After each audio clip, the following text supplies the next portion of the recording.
नमस्कार सबैजनालाई स्वागत छ मेरो युट्युब च्यानलमा। साथीहरु, आजको यो भिडियोमा चाहिँ हामीले क्लच कन्ट्रोल कसरी गर्ने भनेर सिक्न गइरहेका छौं। यदि तपाईहरुले चाहिँ म्यानुअल गाडी स्मुथ तरिकाले चलाउन चाहनुहुन्छ भने चाहिँ क्लच कन्ट्रोल एकदमै जान्न जरुरी छ। र क्लच कन्ट्रोल भनेको तपाईहरुले अब आज गाडी चलाउने बित्तिकै आजै सिक्ने कुरा पनि हैन। तपाईहरुले क्लच खेलाउँदै जानुस् हैन, खेलाउँदै जानुस्।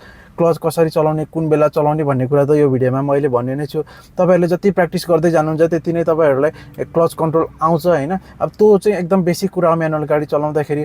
अब आजको यो भिडियोमा चाहिँ मैले तपाईहरुलाई शहरको भिडभाड क्षेत्रमा चाहिँ क्लच कुन बेला थिच्ने, कुन बेलामा क्लच चलाउने, कुन बेलामा क्लच नचलाउने, यी सब कुराहरु देखाउने छु हैन। आशा गर्छु तपाईहरुले यो भिडियोबाट केही कुरा सिक्नुहुन्छ र ढिला नगरिकिन आजको भिडियो सुरु गरौँ है त। साथीहरु, सुरुमा गाडी स्टार्ट गरौँ है त। मैले गाडीलाई न्युट्रलमा राखिसके।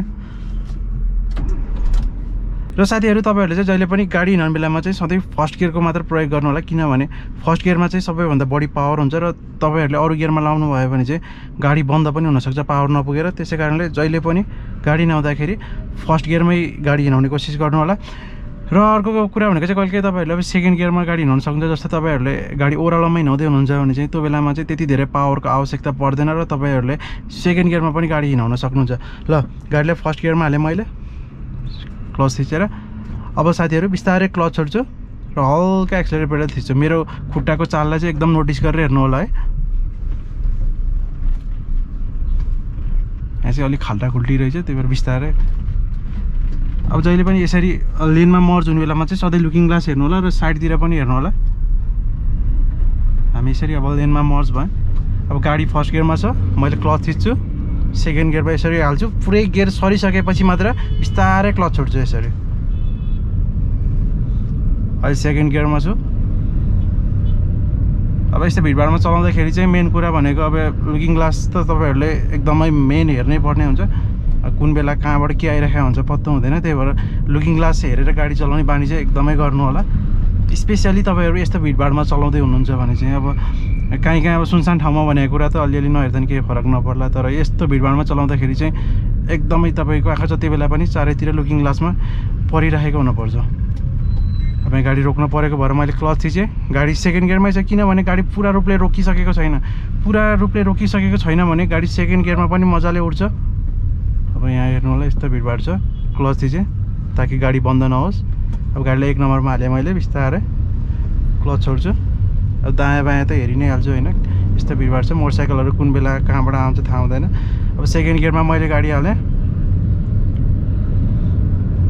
अब स्पिड बढ्दै गएपछि म थर्ड गियरमा हाल्छु। तर अब अगाडिको परिस्थिति हेर्दाखेरि चाहिँ त्यति थर्ड गियर लाग्ला जस्तो मलाई लाग्दैन, किनभने बाटो त्यति खुल्ला छैन नि त। 2 गियरमै बिस्तारै हिँडौँ। अब तपाईहरुले चाहिँ जहिले पनि गाडी चलाउँदाखेरि क्लच चलाउने बेलामा चाहिँ क्लच थिच्नुस् हैन। तपाईको जब क्लचको काम सकिन्छ त्यसपछि चाहिँ त्यो क्लच पेडलमै खुट्टा राखेर चलाउने बानी चाहिँ कहिले पनि नगर्नु होला।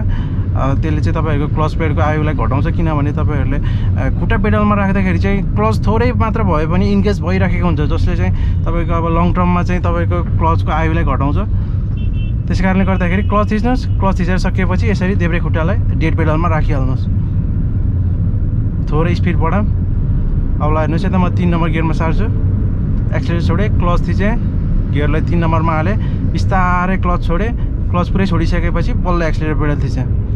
यसरी चाहिँ अब क्लच कन्ट्रोल भनेको चाहिँ यो हो। तपाईहरुले अब क्लचलाई चाहिँ कुन बेलामा चलाउने, कुन बेलामा नचलाउने। अब तपाईहरुले मेन गाडी चलाउँदाखेरि चाहिँ क्लच चलाउने भनेको अवस्था भनेको चाहिँ तपाईहरुले अब गियर फेर्ने बेलामा एउटा मेन भइहाल्यो हैन। अब तपाईहरुले सुरुमा गाडी हिँड्ने बेलामा नि क्लच चलाउनु परिहाल्छ, अनि तपाईको गियर फेर्ने बेलामा हुन्छ। अनि अर्को भनेको चाहिँ तपाईहरुले गाडी बन्द नहोस् भनेर क्लचलाई थिचिन्छ। अब यी कुराहरु भयो तपाईहरुले क्लच चलाउने बेला। अब यी बाहेक अरु बेलामा चाहिँ क्लच पेडलमा कहिले पनि खुट्टा राख्ने कोसिस नगर्नु होला। यसरी टक्क सजिलो तरिकाले खुट्टाले देब्रे खुट्टालाई चाहिँ डेड पेडलमा राख्नुस्। अब यहाँ भिडभाड हेर्न सक्नुहुन्छ हैन, मान्छेहरुले झुकाइराखेका हुन्छन्। अलि विचार गरेर चलाउनु पर्ने हुन्छ। सेकेन्ड गियरमै छु म अहिले पनि। अब यहाँ हेर्दै जाउँ हैन। थोरै खुल्ला थियो, 3 नम्बरमा शिफ्ट गरेँ। अब मेन मेरो खुट्टाको चाल चाहिँ नोटिस गर्नु होला साथीहरुले। चाहिँ तपाईहरुलाई गाडी चलाउन एकदमै मद्दत गर्छ। कुन बेलामा कुन खुट्टाको चाल कस्तो हुनुपर्छ। अब देब्रे खुट्टाले चाहिँ हामीले क्लच पेडल चलाइन्छ भने दाहिने खुट्टाले चाहिँ ब्रेक र एक्सेलरेटर पेडल दुईटा पेडल चलाउनु पर्ने हुन्छ। मान्छेहरूको हालत त्यस्तो हुन्छ। अब हातमा फोन चलाउँदै बाटो काट्दै एकदमै गाह्रो छ साथीहरू। यस्तोमा चाहिँ अब तपाईँहरू भर्खर गाडी चलाउन सिक्दै हुनुहुन्छ भने चाहिँ म तपाईँहरूलाई यस्तो सिचुएसनमा यस्तो सिनारियोमा चलाउने चाहिँ कहिले पनि रिकमेन्ड गर्दिनँ होइन।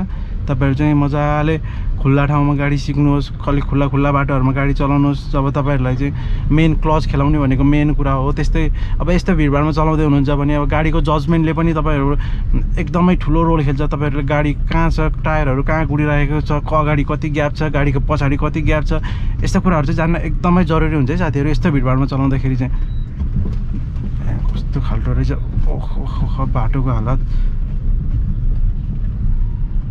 अब मेरो क्लचको चाल पनि याद गर्नु होला है। मैले चाहिँ हल्का हाफ क्लचमा छोडेको चाहिँ किनभने अब गाडी 1 नम्बरमै छ, तर यहाँ अब कुदाउने ठाउँ छैन नि त। एकदमै सकेसम्म तपाईँहरूले एकदमै बिस्तारै गाडी चलाउनुहुन्छ भने चाहिँ त्यो बेलामा चाहिँ हाफ क्लच प्रयोग गर्नै पर्ने हुन्छ है। अब त्यो बेलामा चाहिँ हेर्नु एकदम बिस्तारै हिँड्ने बेलामा चाहिँ मेरो क्लच चाहिँ हाफ थिचिराखेको हुन्छ क्या। अब यहाँबाट म दाहिनेतिर छिर्छु, तपाईँहरूलाई थप साँघुरो बाटोमा म गाडी चलाएर देखाउने छु।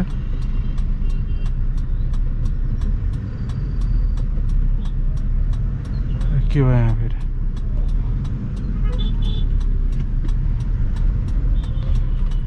अब साथीहरू मेरो खुट्टाको चाल चाहिँ हेर्नु होला है। गाडी 1 नम्बरमा छ, मैले क्लच थिचेर बसिराखेको छु। अब यो छिटो खुल्छ कि भन्ने आशले मात्र मैले क्लच थिचेर बसिराखेको। यहाँ यस्तोमा नबोलिकन उपाय छैन। अब मैले तपाईँलाई अघि भनेको थिएँ नि जजमेन्ट तपाईँलाई एकदमै जरुरी छ भनेर। ल हेर्नुहोस्, जजमेन्ट जान्न एकदम जरुरी छ कि यस्तोमा चलाउँदाखेरि। तपाईँको इन्ची फरक परिरहेको हुन्छ। ल हेर्नुहोस् त,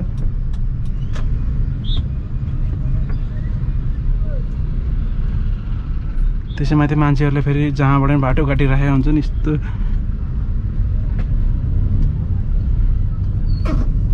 अब सुरुमा हो यस्तोमा गाडी चलाउनु गाह्रो हुने होइन। अब तपाईँहरू भर्खर सिक्दै हुनुहुन्छ भने अब हो यस्तो अप्ठ्यारो ठाउँमा भन्ने त्यस्तो नसोच्नु होला। अब पछि चलाउँदै गएपछि बानी पर्दै जान्छ। बानी पर्दै गएपछि चाहिँ तपाईँहरूले गाडी चलाउन एकदमै त्यति गाह्रो छैन है। तर सुरुमा चाहिँ भर्खर सिक्दै हुनुहुन्छ भने त अब यस्तो ठाउँमा चलाउँदाखेरि पसिना निस्किहाल्छ। अब जे कुरा पनि जति प्र्याक्टिस गऱ्यो त्यति सिक्ने त हो नि। अब जति तपाईँहरूले गाडी चलाउँदै जानुहुन्छ त्यति नै एक्सपिरियन्स बढ्दै जान्छ। तपाईँहरूको खुट्टाको चाल पनि त्यही अनुसार मिल्दै गइरहेको हुन्छ। अब अहिले म 2 नम्बरमा छु। अब हेर्नु बाटो त्यति ठुलो छैन, साँघुरो बाटो छ, तर ट्राफिक चाहिँ धेरै नै छ है।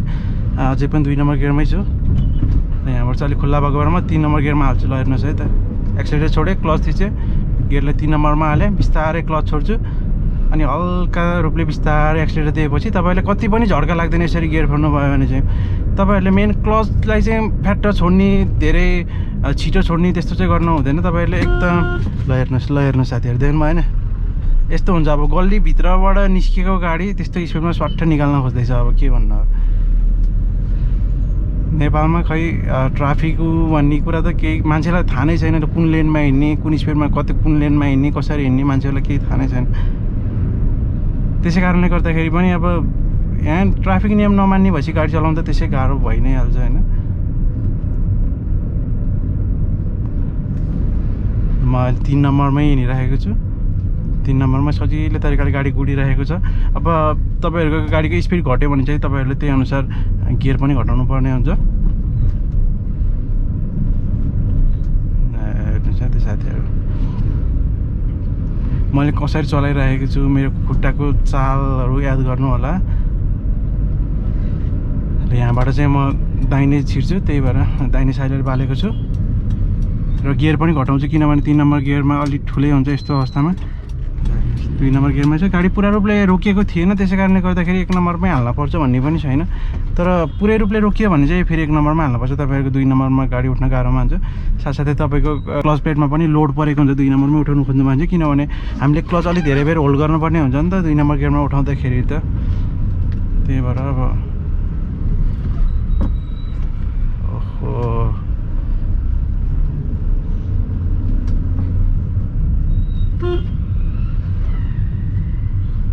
हेर्नुहोस् साथीहरू, म चाहिँ गल्ली छिराइरहेको छु ताकि तपाईँहरूलाई पनि यसो भिडभाडमा कस्तो हुँदो रहेछ गाडी चलाउँदाखेरि यसो हल्का अनुभव होस् होइन मेरो भिडियोबाट मार्फत चाहिँ। अब यहाँबाट म दाहिने जान्छु।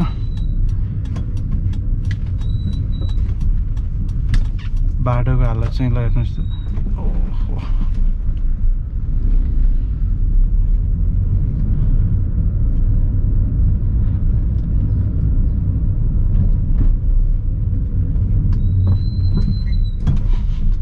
चाहिँ अब कुन बेलामा क्लच थिचिराखेको छु, कुन बेलामा ब्रेक थिचिराखेको छु, यो पनि याद गर्नु होला है साथीहरू। अब बेसिक रुल चाहिँ के हो भने तपाईँहरू अब गाडी स्पिडमा छ भने चाहिँ तपाईँहरूले पहिला ब्रेक थिच्नुहोस्, गाडीको स्पिड स्लो डाउन गर्नुहोस्, त्यसपछि गाडी बन्द नहोस् भनेर हामीले क्लच थिचिन्छ। अब तपाईँहरू चाहिँ बिस्तारै नै हिँड्दै हुनुहुन्छ, अब रोक्नु पऱ्यो अथवा स्लो डाउन गर्नु पऱ्यो भने चाहिँ त्यो बेलामा चाहिँ क्लच पहिला थिचेर त्यसपछि ब्रेक थिच्दा हुन्छ कि, किनभने तपाईँहरूको गाडी पहिल्यै बिस्तारै गुडिरहेको हुन्छ, त्यसैमा तपाईँले पहिल्यै ब्रेक मात्र थिचिदिनु भयो भने चाहिँ तपाईँको गाडी बन्द पनि हुनसक्छ होइन। बिस्तारै गुडेको बेलामा चाहिँ पहिला क्लच थिचेर ब्रेक थिच्नुहोस्। अब एकदम स्पिडमा छ भने चाहिँ पहिला ब्रेक थिचेर गाडीले पुरै कन्ट्रोलमा लिइसकेपछि मात्र गाडी बन्द नहोस् भनेर लास्टमा हामीले क्लच थिचिन्छ है। अब यहाँ चाहिँ बाटो खुल्लै रहेछ, तर बाटो चाहिँ यस्तो खत्तम छ पुरै। अब आशा गर्छु तपाईँहरूलाई चाहिँ मेरो भिडियोले चाहिँ गाडी चलाउन सिक्नमा केही हेल्प गरेको छ भन्ने आशा गरेको चाहिँ मैले चाहिँ। अब यस्तै छ हेर्न, मैले चाहिँ तपाईँहरूलाई अब आफूले जानेको कुरा चाहिँ सिकाउनको लागि भनेर यो च्यानल खोलेको है। मलाई धेरैजना साथीहरूले चाहिँ तपाईँहरूको ड्राइभिङ इन्स्टिच्युट हो कि के हो भनेर यस्तो क्वेसन गरिराख्नु भएको हुन्छ होइन। अब मेरो चाहिँ केही ड्राइभिङ इन्स्टिच्युट केही पनि होइन, म चाहिँ एकदम ड्राइभिङको एकदम सौकिन मान्छे। अनि तपाईँहरूलाई पनि आफूले जानेको कुरा चाहिँ सिकाउँ भनेर चाहिँ मैले यो युट्युब च्यानल खोलेको हो। अब यहाँ चाहिँ मैले अब गाडी सम्बन्धी सम्पूर्ण कुराहरू चाहिँ अपलोड गर्ने कोसिस गर्नेछु होइन।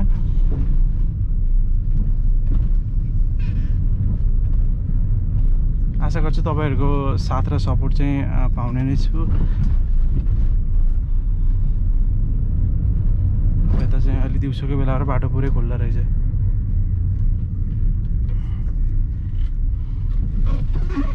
अब तपाईँहरूलाई चाहिँ कस्तो खाले भिडियोहरू हेर्न मनपर्छ कमेन्टमा चाहिँ आफ्नो प्रतिक्रिया दिनु होला होइन। अब आउने दिनहरूमा चाहिँ ती भिडियोहरूलाई पनि मैले आफ्नो च्यानलमा समावेश गर्ने कोसिस गर्ने नै छु।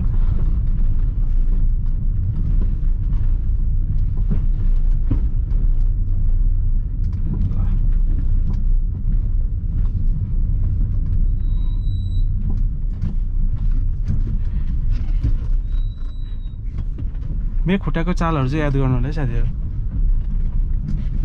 2 नम्बर गियरमा छु। अब तपाईँहरू यस्तो बिस्तारै स्पिडमा हिँड्नुपर्छ भने चाहिँ 2 नम्बर गियरमा इनफ पावर हुन्छ तपाईँको गाडी हिँड्नको लागि चाहिँ। पुरै रोकियो भने मात्र हामीले 1 नम्बरको प्रयोग गर्ने हो। अब अहिले पनि मैले 2 नम्बरमै हिँडिरहेको छु।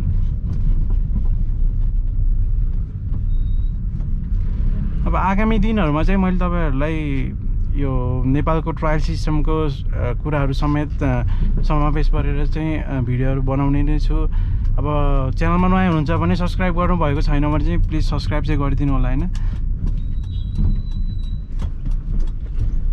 अब मलाई धेरैजनाले कमेन्ट गर्नुभएको हुन्छ कि अब गाडी ट्रायलमा चाहिँ नेपालको ट्रायलमा चाहिँ सबैभन्दा गाह्रो भनेको तपाईँको एलब्याक र उकालो नै हो। यी दुईटै भिडियोहरूलाई चाहिँ मैले आउने दिनहरूमा तपाईँहरूलाई चाहिँ सजिलै तरिकाले कसरी पास गर्न सकिन्छ भनेर त्यसमा भिडियो पनि बनाउने नै छु। यहाँबाट दाहिने जामै